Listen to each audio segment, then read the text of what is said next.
नमस्कार मित्रांनो, मी गणेश पाटील, तुमचा मोबाईल एक्सपर्ट. आत्ता नवीन सॅमसंगचे फोन्स येत आहेत, त्याच्यासोबत एक सॅमसंगची नवीन OS वन UI 7 ही लॉन्च होते.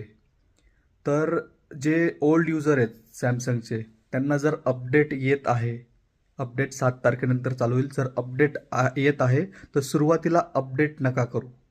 त्याचं कारण की आज आमच्या शॉपमध्ये एक कस्टमर आलं होतं, त्याने सांगितलं की नवीन अपडेट केल्यानंतर डेस्क मोड, जो एकदम खूप सॅमसंगचा अप्रतिम फीचर आहे, जे S सिरीजला येतं, ते डेस्क मोड बंद होऊ शकतं.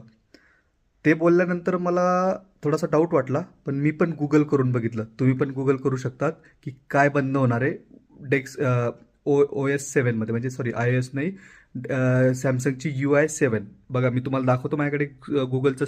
हा बघा, इथं स्पष्ट लिहिलं आहे, Samsung desk for PC is no longer supported on Galaxy device running one UI 7 or later. आणि ही UI 7 7 तारखेला लॉन्च होते.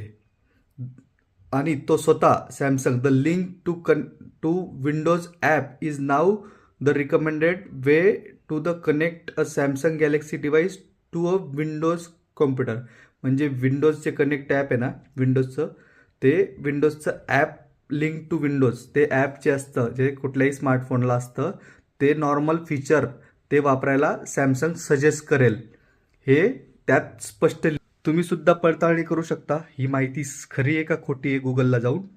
म्हणून कृपया कोणीही वन UI 7 अपडेट करू नका जोपर्यंत याची सॅमसंग नेक्स्ट इन्फॉर्मेशन देत नाही तोपर्यंत. धन्यवाद.